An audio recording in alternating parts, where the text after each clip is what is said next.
पिछले 2 दिनों से प्रधानमंत्री का घाना दौरा काफी सुर्खियों में है।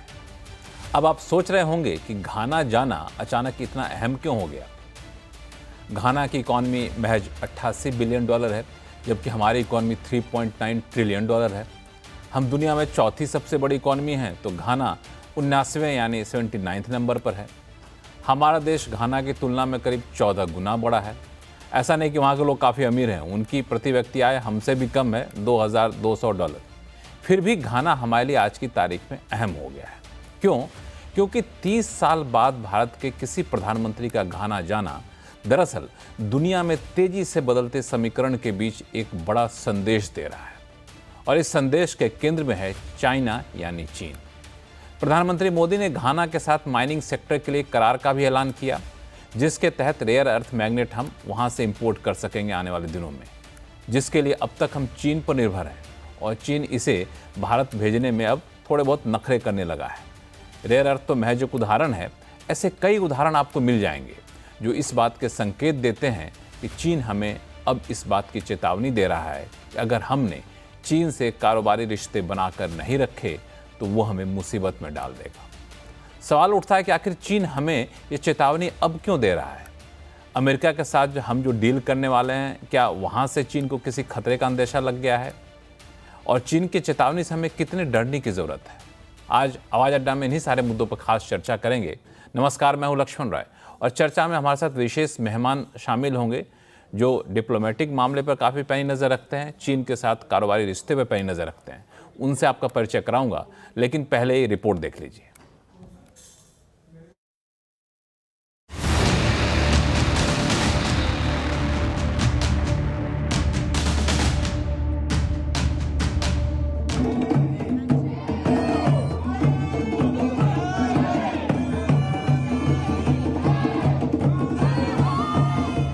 प्रधानमंत्री नरेंद्र मोदी के साउथ अमेरिका और अफ्रीका के 5 देशों के दौरे पर दुनिया की नजर है, क्योंकि ये सारे देश ग्लोबल साउथ का हिस्सा है।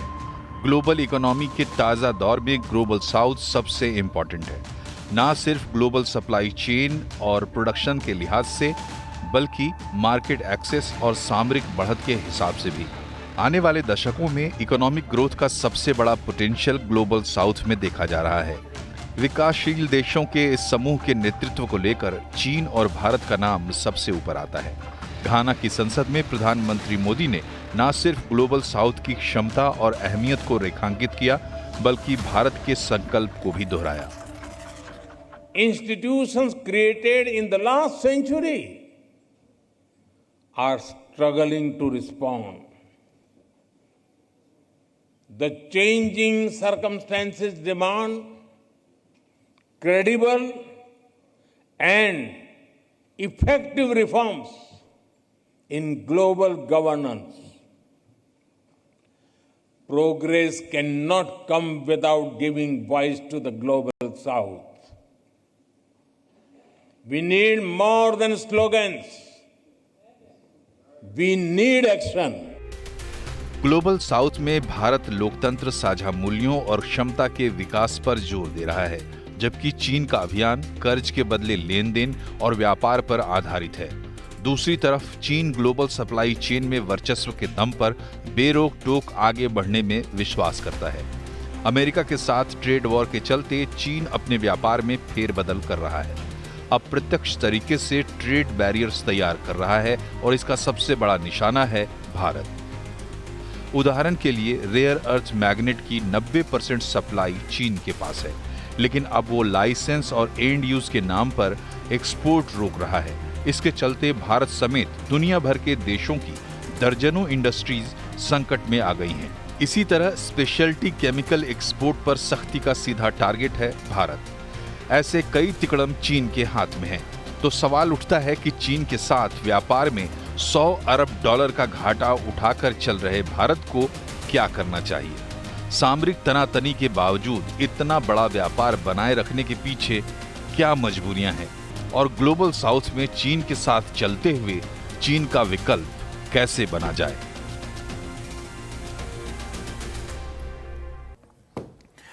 इन सारे सवालों का जवाब ढूंढने की कोशिश करेंगे। हमारे साथ जुड़ रहे हैं विशेष मेहमान, पूर्व डिप्लोमेट एम्बेसडर प्रभु दयाल साहब हैं, FIO जो कि फेडरेशन है एक्सपोर्टर्स का, उसके डीजी और सीईओ अजय सहाय साहब हमारे साथ हैं। भारत चीन रिश्ते के एक्सपर्ट मुक्तेश्वर कुमार जी हैं। द न्यू इंडियन की एडिटर इन चीफ आरती टुक्कू सिंह है और जीटीआरआई के फाउंडर अजय श्रीवास्तव साहब हैं। आप सभी मेहमानों का बहुत बहुत स्वागत है हमारे शो में। आप सभी को मेरा नमस्कार। शुरुआत में एम्बेसडर दयाल आपसे करना चाहूँगा कि प्रधानमंत्री मोदी तो वैसे कई सारे विदेश दौरे करते रहते हैं, लेकिन घाना दौरा को काफ़ी अलग नज़रिए से देखा जा रहा है। अगर हम इस तरीके से देखें कि जो डिप्लोमेटिक आउटरीच जिसको कहते हैं, उस लिहाज से ये दौरे को आप कैसे देख रहे हैं?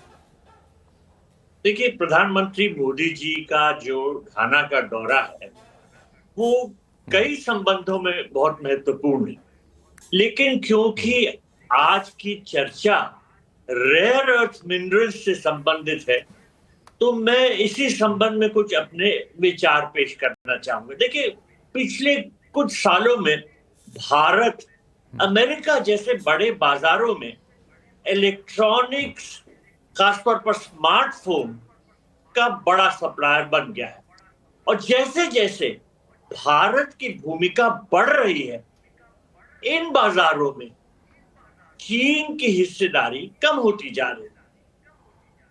भारत की मैन्युफैक्चरिंग कैपेसिटी में मजबूत बढ़त को किस तरह से रोका जाए, चाइना इस बात पे अपनी पॉलिसी बना रहा है। अब चाइना के पास रेयर अर्थ मिनरल्स की भरपूर मात्रा है, लेकिन उसने इस पर पूरा कंट्रोल लगाकर रखा हुआ है।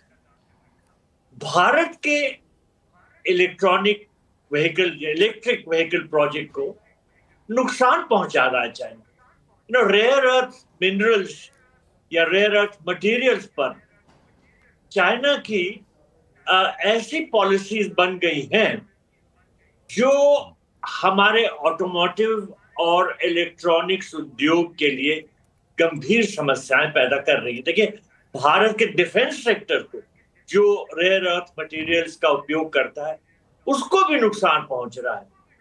तो भारत में रेयर अर्थ माइनिंग और प्रोसेसिंग के लिए अभी व्यापक पैमाने पर टेक्नोलॉजी नहीं, इंफ्रास्ट्रक्चर भी नहीं है।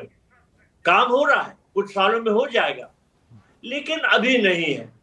और इस वजह से जो रिलायंट सप्लाई चेन को डेवलप करने में ऑब्स्टिकल्स हैं, उसकी वजह से हमको दूसरे देशों की तरफ देखना पड़ता है और अपनी जो जरूरतें हैं रेयर अर्थ मटेरियल्स की उनको वहीं से पूरा करने की कोशिश कर रहे हैं।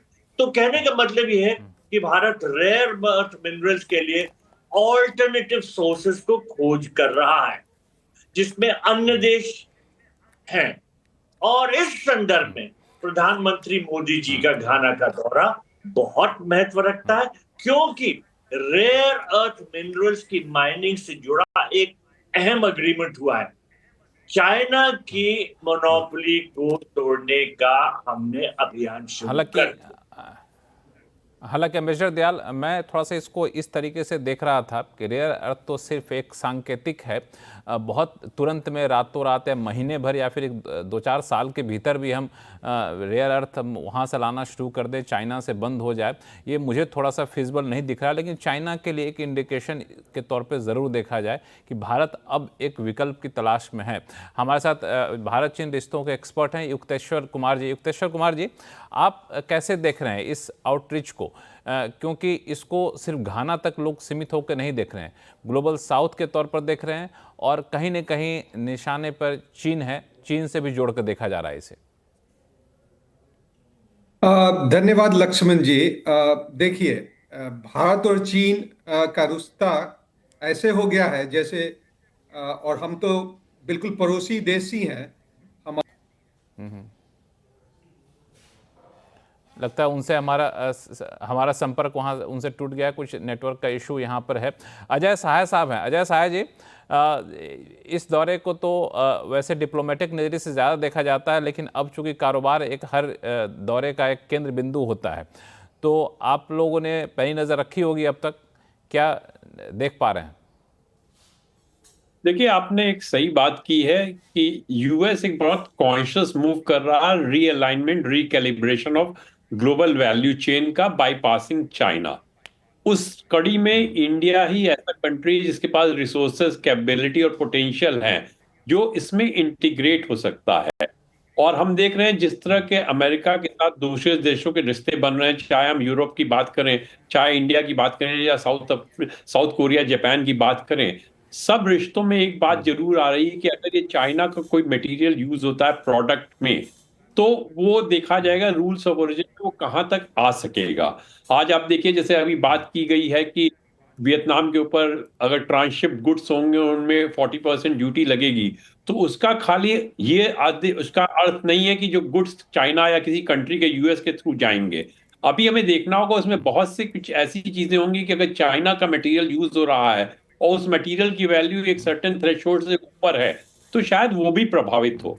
इससे इंडिया का भी, जैसे हम बात करेंगे स्मार्टफोन की बात करें या फार्मास्यूटिकल की बात करें, उसमें भी चैलेंज आ सकता है। तो जिस तरह का चाइना का इसमें रुख है, चाइना चाह रहा है कि जो भी कंट्रीज हैं वो इस तरह के एग्रीमेंट में पार्टिसिपेट ना करें, लेकिन जिस तरह का यूएस का तरफ कंट्रियों का रुझान हो रहा है, जिस तरह के यूएस की तरह हमारा भी स्ट्रेटेजिक रिलेशनशिप बहुत ज्यादा बढ़ रही है, उसको लेके चाइना चिंतित है।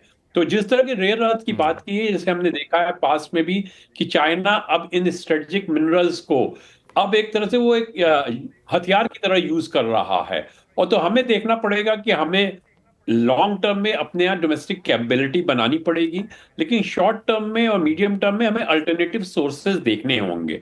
तो जैसे हमने देखा है, जब हम ने नेशनल क्रिटिकल मिनरल मिशन हमने लॉन्च किया था, उसके साथ हमने अर्जेंटीना या ऑस्ट्रेलिया जैसे कंट्री के साथ मिनरल सप्लाई के लेके काफी अहम मुद्दे भी किए हैं। गवर्नमेंट ऑफ इंडिया भी पब्लिक सेक्टर अंडरटेकिंग और प्राइवेट सेक्टर को एनकरेज कर रही है कि दूसरे कंट्री में जाके जो माइंस हैं उनको वो खरीदें। तो एक कई तरह का प्रयास चल रहा है। और ऑफकोर्स इंडिया के पास भी रेयर अर्थ काफी है, लेकिन ऑफकोर्स एक्सप्लोरेशन का उनका चैलेंज है, तो उसको भी एड्रेस करना होगा। तो लॉन्ग टर्म तो हमें अपने यहाँ कैपेबिलिटी करनी होगी, शॉर्ट टर्म में हम चाइना के ऊपर डिपेंडेंट नहीं सकते, हमें अल्टरनेटिव सोर्सेज और सप्लाई देखनी होगी। और उस दिशा में प्राइम मिनिस्टर का ये जो दौरा है वो बहुत अहम होता है। बिल्कुल, अल्टरनेटिव सोर्स ऑफ सप्लाई हमें देखना होगा। अजय श्रीवास्तव जी, एक बात जो बड़ा इम्पोर्टेंट कहा साहा साहब ने कि चाइना को कहीं ना कहीं ये डर है कि यूएस के साथ हम लोग जिस तरीके के ट्रेड डील कर रहे हैं, जिस तरीके की बातचीत हो रही है, और यूएस ने जो संकेत दिए हैं, तो ऐसा ना कि चीन कहीं साइडलाइन ना होता दिखे, इसलिए ये सारे टैक्टिक्स अभी से चलने शुरू कर दिए हैं। तो मैं सहाय साहब की बात से पूरी तरह से सहमत हूँ। चीन ने ये एंटिसिपेट कर लिया था। अगर हम वियतनाम यूएस का डील देखें कल वाला, तो उन्होंने ट्रांसशिपमेंट में 40% टैरिफ लगाया है। बट उनका रियल मतलब ये है कि अगर चाइनीज कंटेंट एक लिमिट के बियॉन्ड यूज़ किया तो आपका 40% टैरिफ लगेगा, वरना 20% लगेगा। तो यूएस एक्टिवली डिस्करेज कर रहा है चाइना के कंटेंट का यूज़। चाइना ने शायद ये एंटिसिपेट कर लिया है कि शायद ऐसा भारत और यूएस के बीच में होगा, और ये एक रीज़न हो सकता है। वैसे चाइना ये सब स्टेप्स ले रहा है, पिछले 2 सालों से ले रहा है, ये आज का नया नहीं है, ये सीरीज ऑफ स्टेप्स हैं। 2023 से उन्होंने लेना शुरू किया है, और रीज़न यही है। तब से क्वाड और ये सब चीज़ें तभी से एक्टिव हुई हैं। वो एक मैसेज दे रहा है, एक सिग्नल इंडिया को दे रहा है बेसिकली, कि आपकी डिपेंडेंस हमारे ऊपर क्रिटिकल है इंडस्ट्रियल प्रोडक्ट्स में, आप ये सब स्टेप लेंगे तो मैं आपको परेशान कर सकता हूँ। वो केवल सिग्नल दे रहा है। चाइना चाहे तो हमें परेशान, वो मतलब 500 से अधिक प्रोडक्ट हैं जो हमने आइडेंटिफाई किए हैं जहां इंडिया क्रिटिकली डिपेंडेंट है चाइना के ऊपर। अभी 500 तो से ज्यादा हमने प्रोडक्ट है। जी हाँ, और अधिक प्रोडक्ट हैं। तो अभी तो हमने चाइना के कुछ एग्जांपल्स देखे हैं। तो चाइना भी बिजनेसमैन है और वो नहीं चाहता है उसका एक्सपोर्ट गिरे, क्योंकि उसका भी नुकसान होता है सब रिस्ट्रिक्शन से। वो सिग्नल कर रहा है कि आप भाई सिग्नल ले लो। तो 2 ही रास्ते हैं, अगर हमको चाइना से डिपेंडेंस कम करना है तो आप अपना डेवलप करिए इंडिया के अंदर, वरना जो है फिर आपको चाइना की बात सुननी पड़ेगी। हाँ, दूसरा रास्ता क्या है? चाइना की बात सुननी पड़ेगी। मैं एक चीज आपसे और पूछ लूं। हाँ बोलिए। नहीं, मैं तो यही कहूँगा कि काफ़ी लोगों को याद नहीं होगा कि अगर हम चाइना का डेटा देखें जो उन्होंने WTO को सबमिट किया था 2003 से 5 के बीच में, तो इंडिया का एक्सपोर्ट चाइना को अधिक था और import from China was less. ये चाइना का डेटा आज भी अवेलेबल है WTO की वेबसाइट में। आज हम कहाँ पहुँच गए हैं? $100 जो $100 बिलियन जो ट्रेड डेफिसिट हो गई है, तो वो चाइना एक्शन ले न ले हमारे ऊपर वैसे ही है कि हम क्रिटिकल डिपेंडेंस कम करें चाइना के ऊपर थ्रू प्रॉपर एक्शन। हाँ, हालांकि मैं आरती टिक्कू सिंह और युक्तेश्वर कुमार जी के पास जाऊं, लेकिन एक सवाल और मैं अजय जी आपसे पूछूंगा। आपने कहा कि ये 2 साल से चाइना हमें ये ट्रेलर दिखा रहा है एक तरीके से कहें तो, लेकिन ट्रम्प जी साहब तो अभी आए हैं, ट्रम्प साहब अभी आए हैं, ट्रेलर 2 साल पहले से दिखा रहा है। तो यूएस के अलावा कोई और थ्रेट दिख रहा है चाइना को? नहीं, अभी तो यूएस का ही है। देखिए, क्वाड का तो ट्रम्प के पहले से शुरू हो गया था, ये जो क्वाड अच्छा। इनिशिएटिव है, और सप्लाई चेन हाँ रेजिलियंस हाँ। इनिशिएटिव है, ये उसके पहले से चल रहा था। जब जो इंडो पैसिफिक इकोनॉमिक फ्रेमवर्क की बात हो रही थी, उसका तो बेसिक एग्जिस्टेंस इसीलिए था कि हम चाइना को बाईपास करके supply chain, India, ASEAN, Australia, Japan, Korea, ये सारे चाइना पे डिपेंडेंस कम करें, रादर एलिमिनेट करें अगर जहाँ तक पॉसिबल है। तो चाइना देख रहा है कि क्या हो रहा है, बट चाइना ये भी देख रहा है कि वो बहुत ही कमांडिंग पोजीशन में है, चाहे यूएस हो या इंडिया या जापान। सब लोग जो बेसिक जो इंटरमीडिएट्स हैं उनकी सप्लाई के लिए चाइना के ऊपर बहुत ज़्यादा डिपेंडेंट हैं। तो इतना आसान नहीं है किसी के लिए भी चाइना को रिप्लेस करना, काफ़ी काम करने की ज़रूरत है। ये कितना ये इतना आसान है। आरती टिक्कू सिंह, मैं थोड़ा सा इसको इस तरीके से पूछूं कि ठीक है, आप चाइना पर निर्भरता को कम करिए, डिपेंडेंसी को कम करिए, यूएस के साथ डील करिए, रशिया के साथ करिए, घाना जाइए, लेकिन अगर चीन इसको ज़्यादा सीरियसली ले लिया, जो अभी टेलर के तौर पे पहले रेयर अर्थ मिनरल दिखाया, फिर फर्टिलाइज़र दिखा रहा है, हो सकता है आने वाले दिनों में 2-4 हथियार और चला रहे, तो हम लोग क्या इतने सक्षम हैं क्या कि इस ट्रांजिशन फेज में चाइना को छोड़ के ऑल्टरनेट सोर्स ऑफ सप्लाई तक जाने के बीच की जो अवधि है उसमें सस्टेन कर पाएँ अपनी इंडस्ट्री को?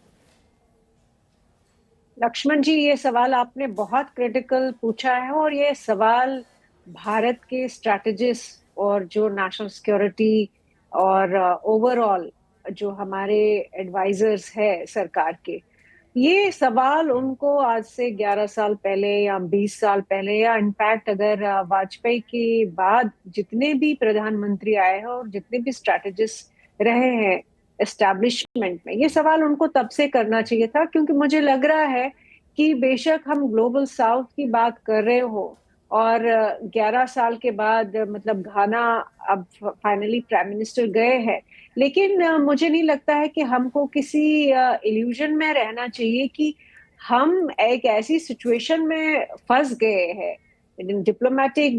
डिप्लोमेटिकली आज की डेट में हम बहुत कमजोर है, ये मानना पड़ेगा। अगर नहीं कमजोर होते तो हम ऑल्टरनेटिव्स नहीं ढूंढ रहे होते चाइना के प्रेशर में या यूएस के प्रेशर में, जो एक उन दोनों का जो कोल्ड वॉर चल रहा है।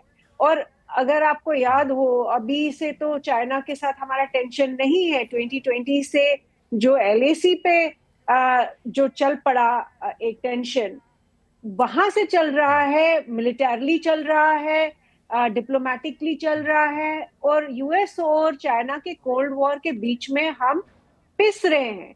तो इसमें मुझे नहीं लगता है कि किसी को भी हेजिटेशन होनी चाहिए ये बताने में कि हम लोगों की जो ओवरऑल फॉरेन पॉलिसी है उसमें बड़े सारे जो गैप्स है, उन गैप्स की वजह से आज हम इस सिचुएशन में है कि हम आज रेयर अर्थ एलिमेंट्स और मिनरल्स जो है वो उनके ऑल्टरनेटिव सोर्सेज हम ढूंढ रहे हैं अफ्रीका में। और अफ्रीका एक ऐसा कॉन्टिनेंट जहां पे रशिया और चाइना का बहुत ज्यादा इन्फ्लुएंस है।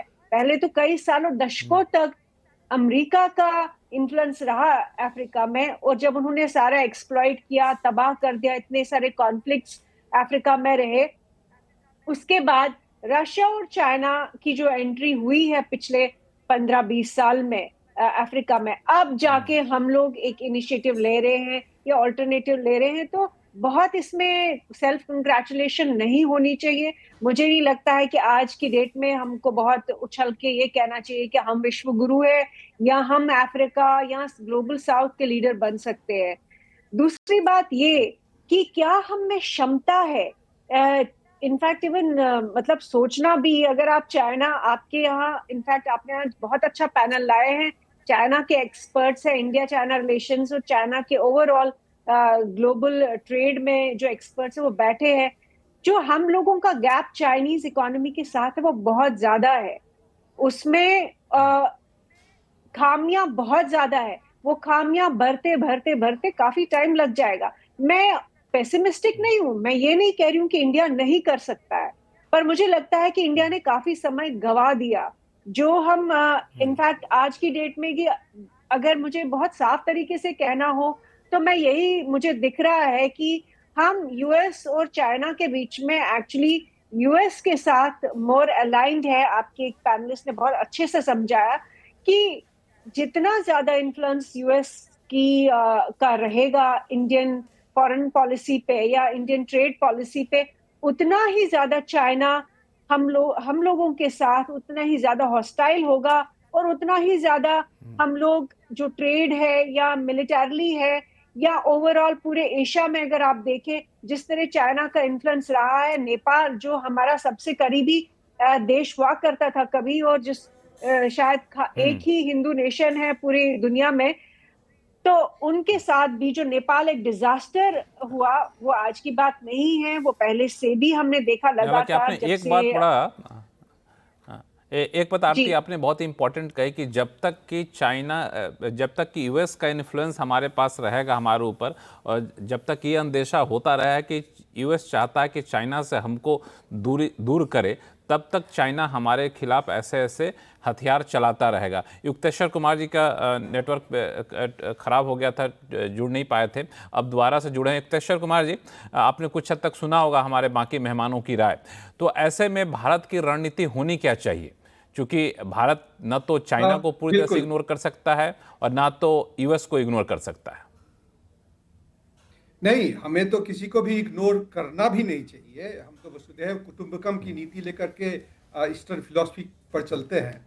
और चीन के साथ में जो हमारा रिश्ता है, आप ज्योग्राफिक तो बदल नहीं सकते हैं, हम तो पड़ोसी हैं। और मैंने जैसे बता रहा था कि हम पड़ोसी हैं, हम दो देश हैं, किचन हमारा अलग है। जब तक चाइना में सचुआन का नूडल बनता है और तो हमारे यहाँ खुशबू आती है, और हमारे यहाँ जब समोसा बनता है तो चीन में भी खुशबू जाती है, दोनों मुस्कुराते हैं। लेकिन जैसे ही ज्यादा धुआं उठता है तो दोनों खांसने लगते हैं। अभी जो हो रहा है वो दरअसल व्यापार की खांसी है, ये कोई बहुत बड़ी बीमारी नहीं है। चीन के साथ में किसी भी बड़े देश का अगर आप देखिए तो ट्रेड का बैलेंस जो है वो चीन के पक्ष में है। हमारे साथ में 125 बिलियन डॉलर के करीब में उनका हमारा जो व्यापार है, उसमें से 100 बिलियन डॉलर चीन भेजता है और 25 बिलियन डॉलर हम भेजते हैं। वही चीज अगर हम अमेरिका के साथ में देखें तो चीन जो है वो 600 बिलियन का है, लेकिन 400 के करीब में 379 करोड़ बिलियन डॉलर चीन भेजता है एक्सपोर्ट। एक दो ही देश ऐसे हैं जैसे ऑस्ट्रेलिया हो गया, क्योंकि उनके पास में ज्यादा अर्थ मटेरियल और सामान है।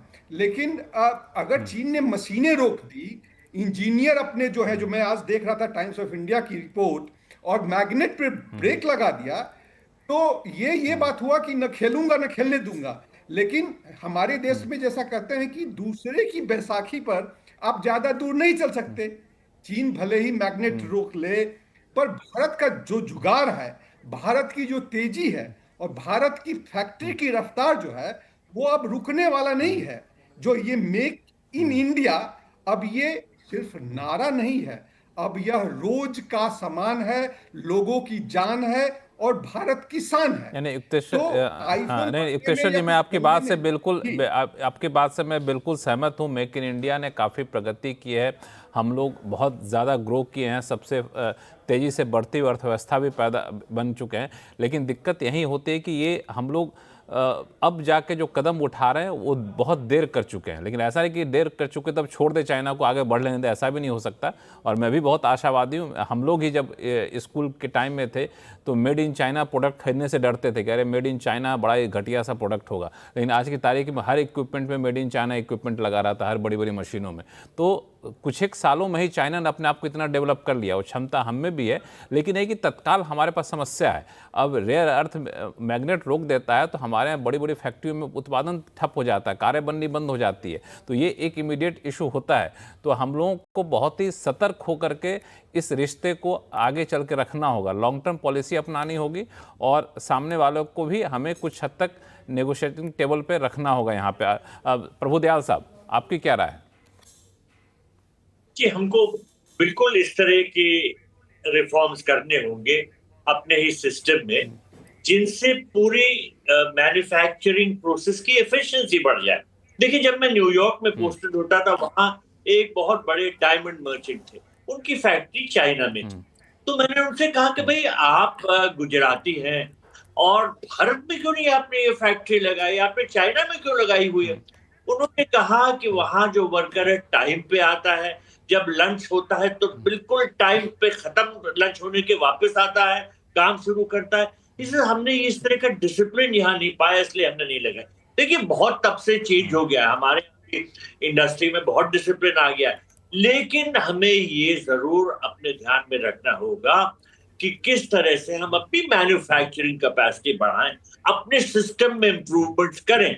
क्योंकि ले दे के देखिए, चाइना पे जो निर्भरता है ये हमें नुकसान ही पहुंचा रही है, और चाइना वही गेम खेलता है जो वो चाहता है। अब देखिए, अभी उसने कुछ ऐसे रिस्ट्रिक्शंस लगाए जो इंडिया में, फॉक्सकॉन कंपनी है जो एप्पल के यहाँ पर सप्लायर है, मैन्युफैक्चरर है, उससे चाइना ने अपने जो इंजीनियर्स हैं और स्किल्ड वर्कर्स उनको वापस बुलाया, उनको आदेश दिया कि तुम वापस जाओ। क्यों?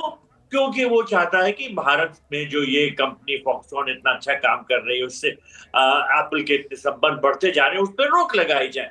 और इसी तरह से कुछ क्रिटिकल मशीनरी की सप्लाईज पे भी उन्होंने रोक लगा दिया।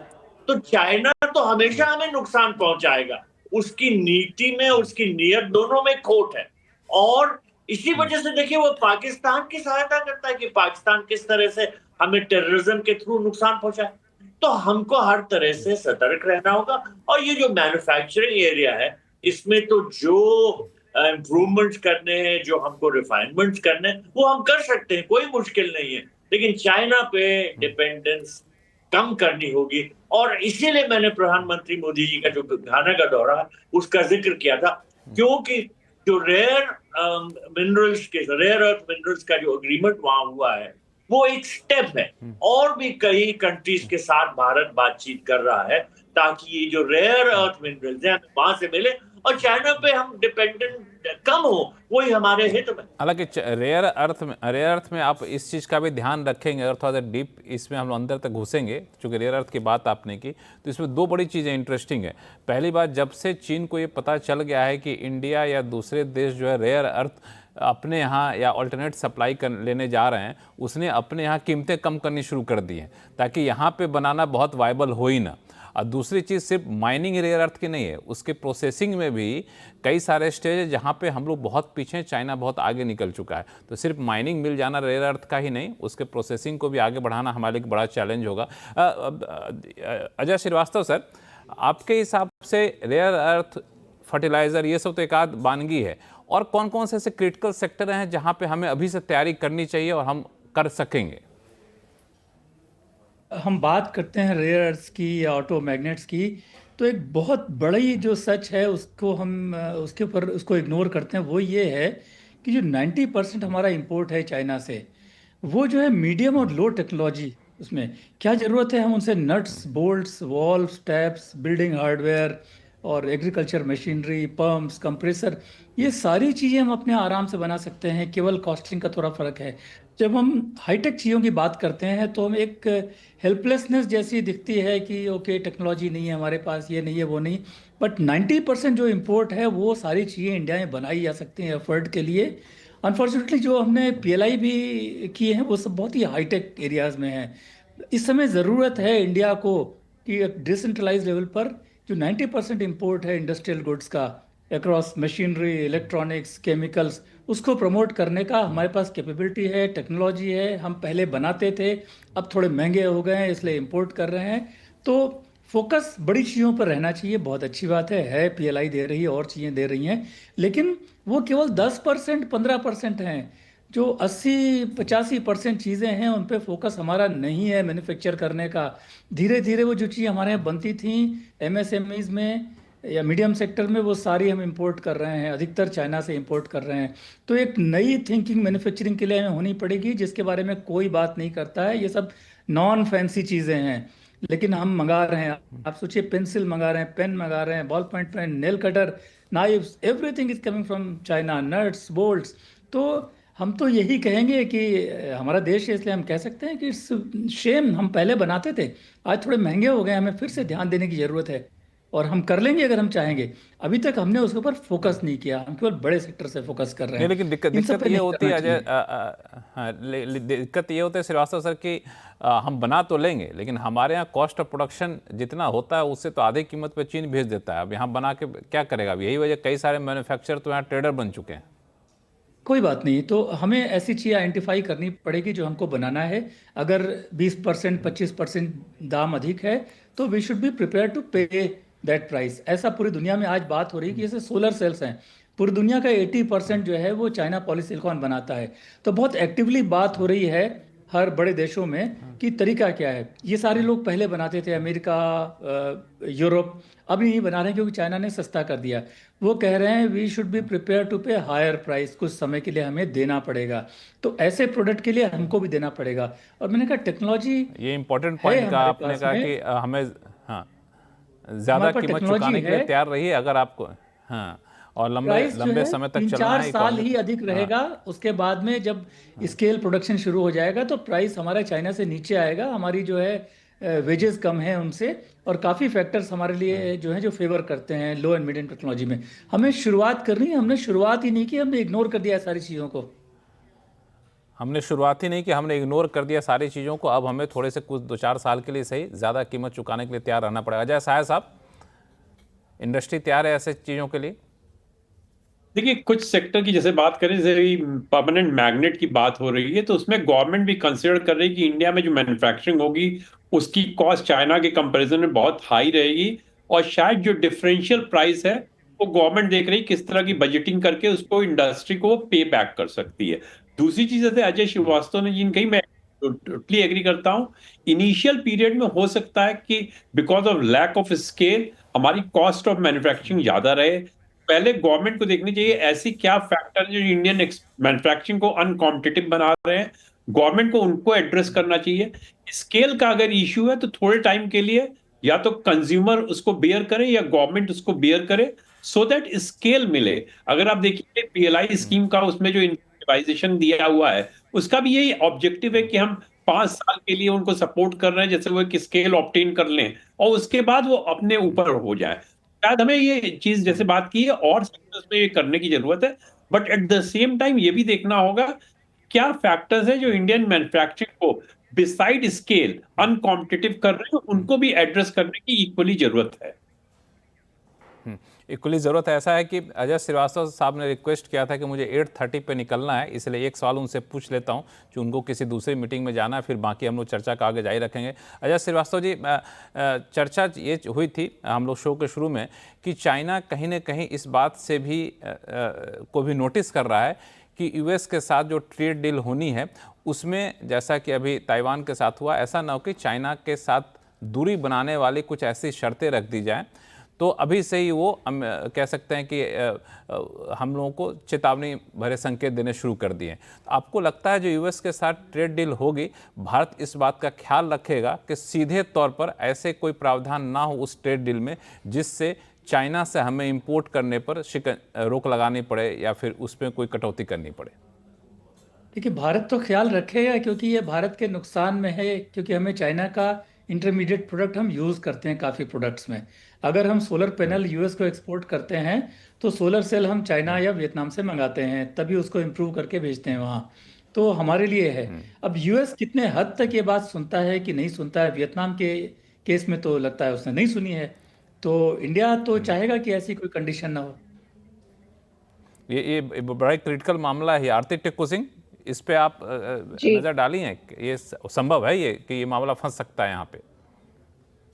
बिल्कुल फंस सकता है लक्ष्मण जी। देखिए, इनफैक्ट जब बात हो रही थी कि हम कितने डिपेंडेंट है चाइना पे, जब हमारे लक्ष्मण जी की और गणेश जी की और लक्ष्मी जी की मूर्तियां भी चाइना से आ रही है, तो कहीं ना कहीं ये दिख रहा है कि मैन्युफैक्चरिंग जो एनवायरनमेंट है इंडिया का वो बहुत कमजोर है। उसमें गवर्नमेंट ऑफ इंडिया की बहुत ज्यादा, मैं कहूंगी कि नेग्लिजेंस कहिए या इनकॉम्पिटेंस कहिए, या ओवरऑल जो बिजनेस करने के लिए जो कंडीशंस होती है किसी भी कंट्री में, उस पर बहुत ज्यादा ध्यान नहीं है। तो गवर्नमेंटल फेलियर ही मैं मानूंगी, क्योंकि प्राइवेट सेक्टर इंडिया का ओवरऑल अगर मैं कहूँ बेशक एम्बेसडर दयाल ने एक एग्जाम्पल दिया कि डिसिप्लिन लोग हैं, चाइना में काम करते हैं, बराबर से टाइम पे आते हैं, लेकिन अगर आप यहाँ का भी आप वर्किंग क्लास देखें इंडिया का, तो वो कोई कम काम नहीं करता है। इनफैक्ट नारायण मूर्ति जी ने जब कहा था कि हम लोगों को 72 आवर्स या पता नहीं कितने आवर्स उन्होंने कहा था कि करना चाहिए, तो मेरा तो यही मानना है कि इंडियन वर्किंग क्लास बहुत मेहनत करता है, लेकिन कहीं ना कहीं जो हमारा रूलिंग क्लास है, एलीट क्लास है, उनको ये नहीं समझ आ रहा है कि हमारे वर्किंग क्लासेस या मैन्युफैक्चरिंग क्लास या जो एंटरप्रेन्योरल क्लास है, उनकी क्या मुश्किलें हैं, उनकी क्या चैलेंजेस है। वो चूंकि मैन्युफैक्चरिंग एनवायरनमेंट बहुत अच्छा नहीं है, वो आ जाके मजबूर होके चाइना से इंपोर्ट करेगा और वही मार्केट में बेचेगा, इंक्लूडिंग हमारे जो भगवानों की मूर्तियां हैं। अब रही बात कि क्या यूएस हम पे इतनी कंडीशंस लगा सकता है? बिल्कुल लगा सकता है। इनफैक्ट ये तो दिख ही रहा है हमें कि पिछले 5-6 महीनों से, इनफैक्ट जब से प्रेसिडेंट ट्रम्प आए हैं पावर में जनवरी से लेकर अभी तक, लगातार उनका प्रेशर हम पे है, और वो कॉड पे हो, वो कॉड की बात हो, वो ओवरऑल बिजनेस की बात हो, वो जो टैरिफ वॉर उन्होंने चलाया था, वो चीन के साथ उनके जो डील करेंगे वो तो करेंगे, लेकिन इंडिया को लगातार उन्होंने एक तो पाकिस्तान के साथ कंपेयर किया, पाकिस्तान को बड़े फेवरेबल कंडीशंस भी दिए दोबारा से। इनफैक्ट IMF के का जो लिमिट था उससे कई ज्यादा पाकिस्तान जो है वो अपने रिजर्व्स बढ़ा चुका है। और आज की डेट में लगातार प्रेसिडेंट ट्रम्प हो, फॉक्सकॉन की बात एम्बेसडर दयाल ने की, अगर एप्पल भी और फॉक्सकॉन जैसी कंपनीज भी जो है प्रेसिडेंट ट्रम्प के कहने पे, या जो अमेरिका में माहौल है उसकी वजह से वो इंडिया में कहीं ना कहीं रिकैलिब्रेट कर रहे हैं कि क्या उन्होंने ये सही किया कि चाइना से उठा के फैक्ट्रीज इंडिया में ला रहे हैं, क्योंकि इंडिया एक वायबल ऑप्शन है। और साथ में प्रेसिडेंट ट्रम्प प्रेशर लगा रहे हैं कि नहीं, मैं तो कह रहा हूँ टिम कुक को कि वापस लाओ, एप्पल की फैक्ट्रीज इंडिया को नहीं चाहिए। तो ये प्रेशर लगातार इंडिया पे है और मुझे नहीं लगता इसमें हमको रियायत मिलेगी। और इसीलिए मैंने पहले कहा कि जितना ज्यादा हम अमेरिकन इन्फ्लुएंस में अपनी फॉरेन पॉलिसी या ट्रेड पॉलिसी, तो हम समस्या है कि हमारा रियायत जो हमें नहीं रिलेशनशिप, मिलेगी, तो हमारे पास ऑप्शन क्या है? ऑप्शन क्या है एम्बेसडर दयाल साहब? एम्बेसडर साहब, ऑप्शन बहुत कम है बता रहे हैं आरती। क्या कर सकता है अगर यूएस का जो रवैया है वो देख ही रहे हैं कितना ब्लंट रवैया होता है, और बोल दे कि नहीं जी आपको तो हमसे डील करिए, हमसे टैक्स तभी कटौती मांगिए जब आप चीन से लेना बंद कर दें या चीन से धीरे धीरे कम कर दें। तो हम क्या कर सकते हैं? हमारे लिए तो दोनों बराबर है, बराबर नहीं तो कम से कम फिलहाल तो हम दोनों के साथ रिश्ते बना के चलेंगे, कारोबारी रिश्ते। देखिए, हम तो पूरी तरह से कोशिश कर रहे हैं कि कारोबारी रिश्ते बनाकर चले, और इसीलिए शुरू से जो ट्रम्प साहब ने एक तरफ हाई टैरिफ की बात की थी, तो हमने कहा था कि हम, आप जिन वस्तुओं पे चाहते हैं टैरिफ लोअर करना, लेकिन हम अपने आप ही कर देते हैं। बोर्बन विस्की, हार्ले डेविडसन, ऐसी चीजों पे हमने खुद ही कर दिया। और हमने कहा था कि हम चाहते हैं हम एक दूसरे के साथ एक बायलैटरल ट्रेड डील करें, तो जो भी रुकावटें हैं उनको दूर करने की हम कोशिश कर रहे हैं। अब देखिए, ट्रम्प साहब का ये तो सब जानते हैं, कभी कुछ कहते हैं फिर वो पलट जाते हैं, फिर कुछ और कह देते हैं। तो इस बात में कोई शक नहीं है कि हमें सतर्क रहना पड़ेगा पूरी तरह से कि ट्रम्प साहब की क्या नीतियां हैं, उससे हमको किसी तरह से नुकसान ना पहुंचे। अब देखिए, जहां तक चीन का सवाल, नुकसान ना पहुंचे, लेकिन हाँ अपनी बात पूरी करिए, अपनी बात पूरी करिए। चीन से तो हमको हमेशा से नुकसान पहुंचता ही रहा है। अब जो हम न्यूयॉर्क के बिजनेसमैन की बात कर रहे थे, उसने जो वहां पर चाइना में प्लांट लगाया, वो 15 साल पहले की बात है कि मुझे रिटायर हुए 12 साल हो गए, तो उसके कुछ साल पहले की बात है। तब चाइना बहुत वेलकम कर रहा था और सब लोग जाके अमेरिकन बिजनेसमैन, अमेरिका की बड़ी बड़ी कंपनीज ने जाके सब अपने मैन्युफैक्चरिंग यूनिट चाइना में बना लिए। अब वहां से रिलोकेट करना उनके लिए प्रॉब्लम हो जा रहा है। टिम कुक को प्रेसिडेंट ट्रम्प ने कहा था कि आप इंडिया में एप्पल की फैक्ट्री ना लगाइए, यहां मत मैन्युफैक्चर कीजिए। लेकिन टिम कुक ने ये अलग से कह दिया कि नहीं, ऐसी कोई हमारी कोई नीयत नहीं है, हम इंडिया में हालांकि एम्बेसडर मैन्युफैक्चरिंग दयाल, इसका एक दूसरा experiment पहलू करना ये भी है कि चाइना में भी जो कंपनियां निवेश कर चुकी हैं, बाहर की कंपनियां, उनको भी अब लग रहा है कि हमें चाइना उतना ज़्यादा अट्रैक्टिव डेस्टिनेशन नहीं रहा पहले जितना होता था। वहाँ भी लेबर कॉस्ट बढ़ गया है, वहाँ भी कॉस्ट ऑफ प्रोडक्शन बढ़ गया है। दुनिया पूरे एक तरीके से माहौल बन रहा है कि चाइना बहुत ही कंजर्वेटिव है, तो चाइना से बाहर निकल के कारोबार करना ज़्यादा लॉन्ग टर्म में फ़ायदेमंद दिख रहा है बहुत सारी कंपनियों को। तो इसको भारत कैसे एनकैश करे, इस पर चर्चा करेंगे। फिलहाल वक्त है छोटे से ब्रेक के बाद। ब्रेक के बाद लौटते हैं तो युक्तेश्वर कुमार से यही सवाल लेके जाऊंगा मैं। लौटते हैं छोटे से ब्रेक के बाद।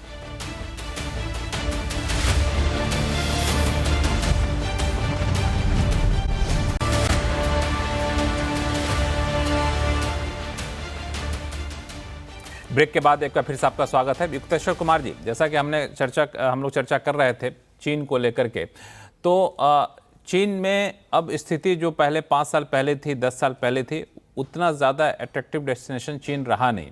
उसके लिए हम लोगों ने चाइना प्लस पॉलिसी भी अपनाई। कई लोगों को कोशिश किया कि भारत आए निवेशक यहाँ पे, लेकिन भारत कम आए, दूसरे देश ज़्यादा चले गए। आखिर चुनौतियाँ कहाँ पर रहती हैं? बिल्कुल, सबसे पहली चीज है कि हमें जो है चीन को और अलग देशों को भी समझने की जरूरत है। आज हम देख रहे थे पूरी टेलीविजन में, इंडिया में, मैं चीन में ही बैठा हूँ, मैं चीन में ही बैठा हूँ, और अरे वाह, हमारे देश के टेलीविजन पे ये चल रहा है कि शी जिनपिंग वो गायब हो गए हैं और उनका सत्ता पलट रहा है। तो ये सब जो चीजें हैं ये ठीक नहीं है, क्योंकि चीन को ही नहीं दूसरे देशों को भी समझना चाहिए। सबसे पहले कि जितना ज्यादा हम समझे, शी जिनपिंग को सब लोग बोल रहे हैं शी जिनपिंग, कोई वो नींबू पानी या गर्मी की वो जिन की टॉनिक नहीं है कि वो गायब हो गए हैं। हाँ, मैं मानता हूं कि बहुत सारा प्रॉब्लम है, लेकिन हमें समझना चाहिए। मैं एक जल्दी से आ रहा हूं दूसरी बात पे, इतना ज्यादा समझना चाहिए, क्योंकि ऐसा जो मैं देख रहा हूं भारत में कि वो लोग हॉट पॉट खा रहे हैं चीन का, सिचुआन प्रोविंस का, और कह रहे हैं कि मैंने ज्वालामुखी खोज लिया है।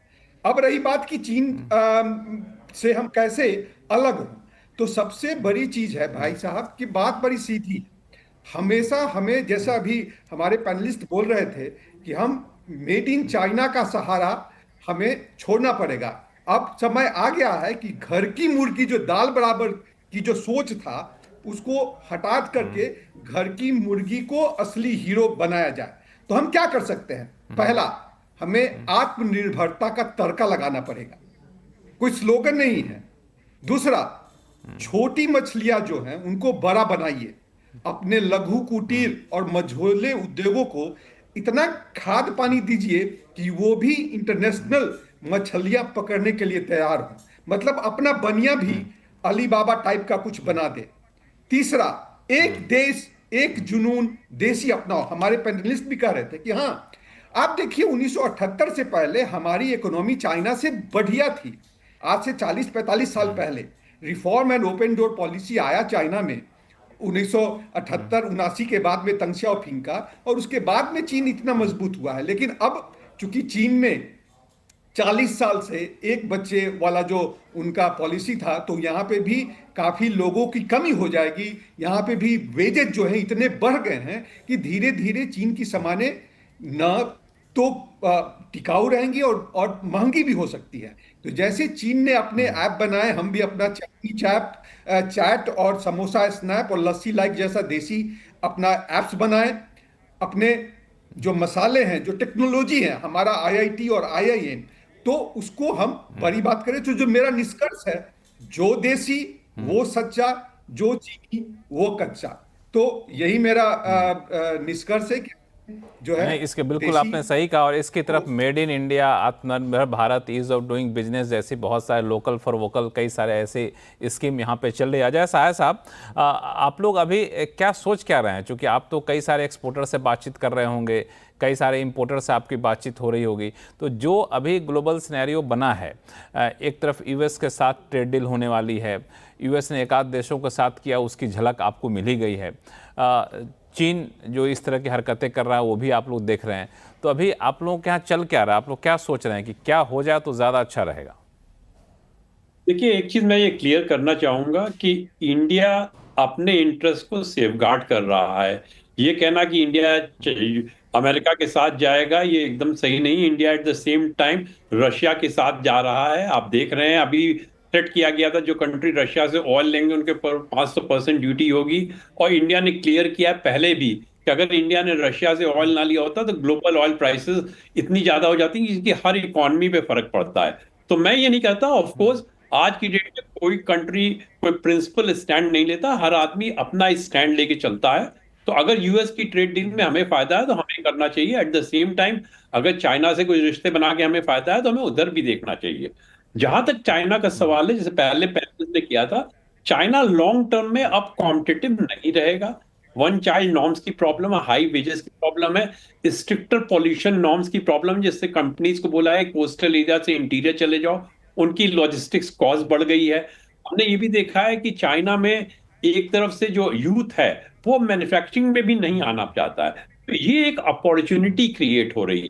हमारे यहाँ भी जिस तरह का, जैसे फॉर एग्जांपल अब जो नई स्कीम लाई जा रही है उसको इम्प्लीमेंट किया जाए, प्लग एंड प्ले की फैसिलिटी की बात कर रहे हैं हम इंडस्ट्रियल पार्क में, प्रॉब्लली वो बहुत बड़ा एक आंसर हो सकता है। आज की डेट में हम देखते हैं हमारे एमएसएमईज हैं, वो लैंड और बिल्डिंग बनाने में अपना 80% जो अपना कैपिटल है लगा देते हैं, उनके पास टेक्नोलॉजी लाने के लिए पैसे ही नहीं होता। तो अगर इस infrastructure plug and play kind of facility government देती है तो इस तरह जो इंडस्ट्री अट्रैक्ट होगी, ना खाली इंडियन इंडस्ट्री अट्रैक्ट होगी, जो ग्लोबल कंपनीज इंडिया में आती हैं स्ट्रगल करती हैं लैंड प्रोक्योर करने के लिए और दूसरे कंट्री में जाके वो 2 महीने में प्रोडक्शन शुरू करती है, उनको भी अट्रैक्ट करना पड़ेगा।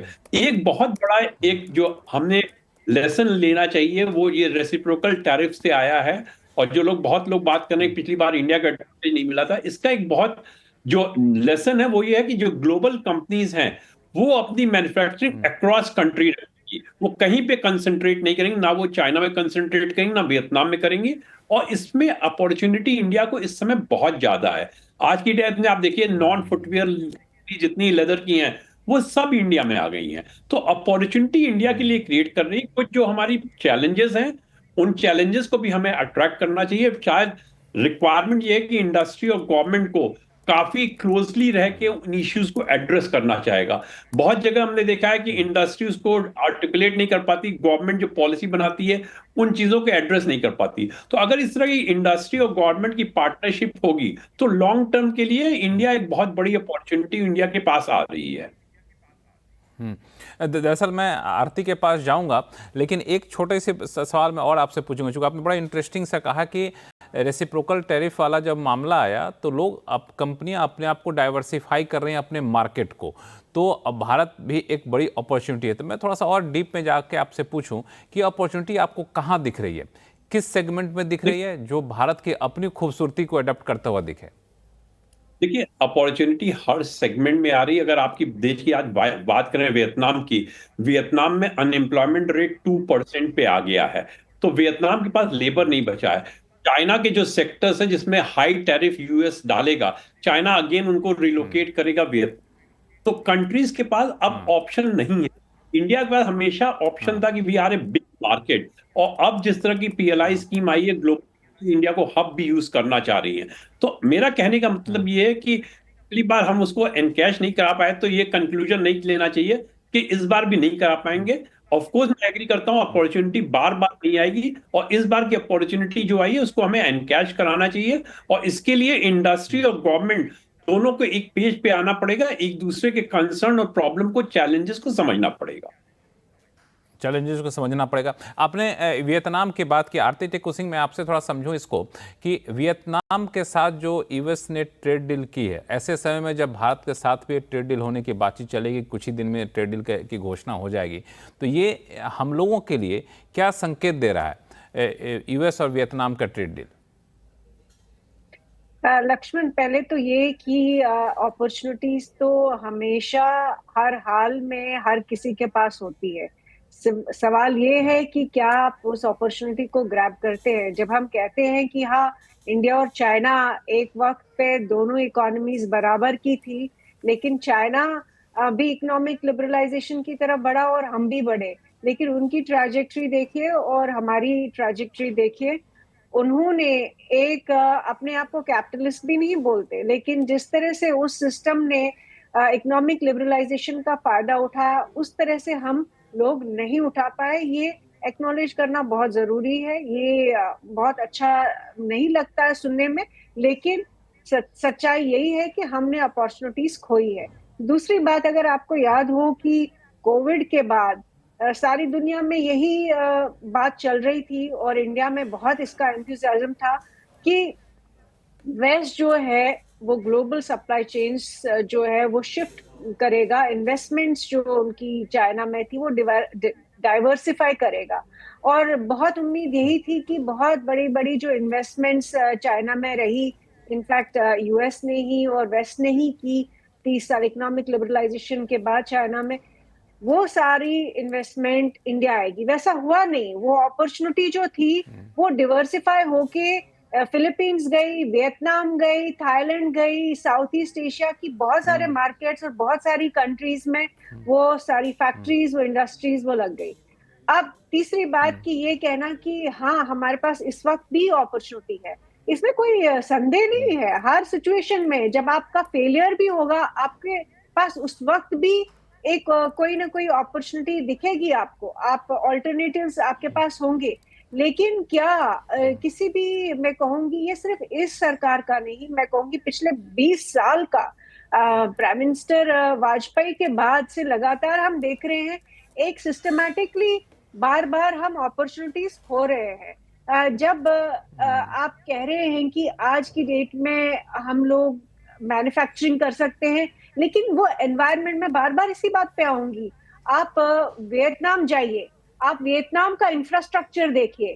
आप वियतनाम, बेशक उनके पास ह्यूमन रिसोर्स उतना नहीं होगा जितना इंडिया के पास है, लेकिन आज की डेट में वियतनाम इतनी छोटी सी कंट्री टूरिज्म में one of the best countries है। उनका जो सप्लाई चेन्स जो शिफ्ट हो रही है, इंडस्ट्री जो शिफ्ट हो रही है, वो वियतनाम जा रही है, बजाय इसके कि वहां पे ह्यूमन रिसोर्स उतना नहीं है, क्योंकि उनका ओवरऑल इंफ्रास्ट्रक्चर इतना अच्छा है कि उनको, मुझे नहीं लगता है कि इतनी ज्यादा कमी महसूस होगी ह्यूमन रिसोर्स की, क्योंकि मशीन्स इतनी ज्यादा है। एआई का जो इन्फ्लुएंस चाइना का है, चाइना का पूरा ओवरऑल टेक्नोलॉजी में जो इन्फ्लुएंस और एडवांसमेंट है, उसमें क्या इतने ज्यादा ह्यूमन रिसोर्स की जरूरत पड़ेगी जितना हम लगातार ये बोलते आ रहे हैं कि उनका डेमोग्राफिक्स जो है वो डिक्लाइनिंग मोड में है, उनके पास यूथ उतना नहीं, उनके पास यूथ बल्ज अच्छा नहीं सवाल है। आपने उठाया। मैं प्रभु दयाल जी से ये सवाल पूछता हूँ। प्रभु दयाल जी, जो स्थिति है,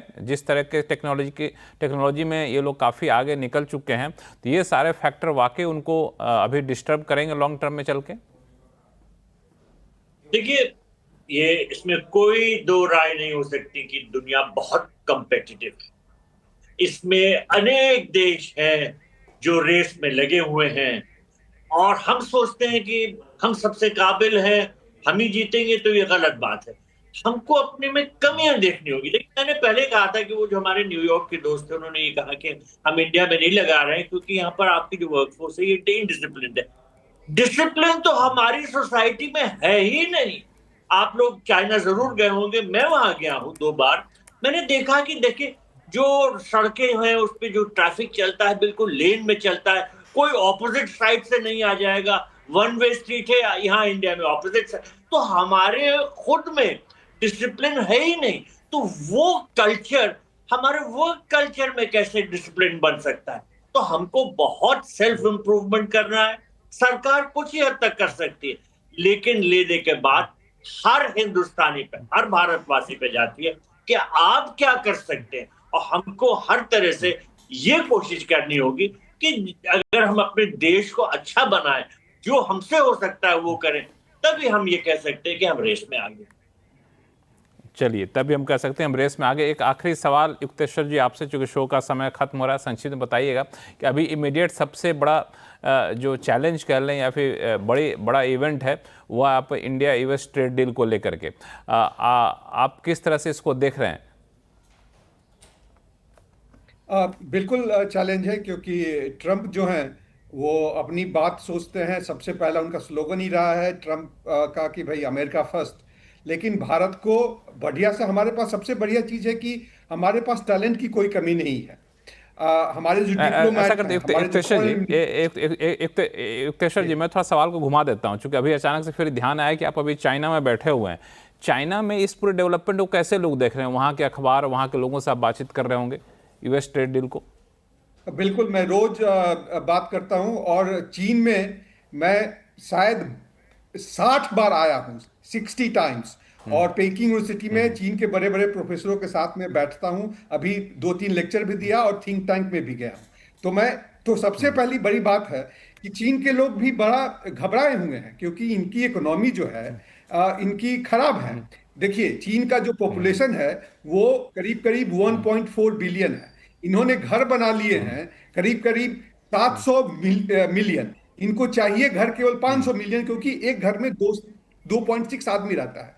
तो इनकी इकोनॉमी खराब हो रही है। इनको भी ट्रेड पार्टनर्स चाहिए, और अमेरिका से और जापान से इनका रिश्ता हमेशा से ही बड़ा टकराव वाला रहा है। भारत के साथ में तो 1952-54 से पहले तो हमारा रिश्ता इतना अच्छा था, बट ऑब्वियसली 1950 के बाद में तिब्बत हुआ, पाकिस्तान के साथ में इनका ज्यादा संबंध बढ़ गया। उसके बाद में दलाई लामा का इशू है। अभी ये वीक तो बहुत इंपॉर्टेंट है, तो ये लोग हमेशा मुझसे भी पूछ रहे हैं। मैं उनके जो स्टेट काउंसिल जो है प्राइम मिनिस्टर का ऑफिस में है, वहां पे भी गया, और वो भी हमसे पूछ रहे हैं कि भाई कैसे दूसरे लोग कैसे चाहते हैं। तो ये बड़े जिज्ञासु हैं, और ये चाहते हैं कि बड़े जिज्ञासु, और यही जिज्ञासु हम लोग भी थे, इसीलिए आपको बुलाया भी शो में, और बाकी मेहमानों को बुलाया। शो का मकसद भी यही था कि कैसे उस जिज्ञासा को खत्म किया जाए। चूंकि अब तो बड़े इंटरेस्टिंग बातें कह रहे थे, लेकिन शो का समय हमारा खत्म हो रहा है, इसीलिए आपको बीच में रोकना पड़ा। आप सही मेहमानों का बहुत बहुत धन्यवाद हमारे शो में जुड़ने के लिए। आप देखते रहिए आवाज़ अड्डा, CNBC आवाज़। नमस्कार।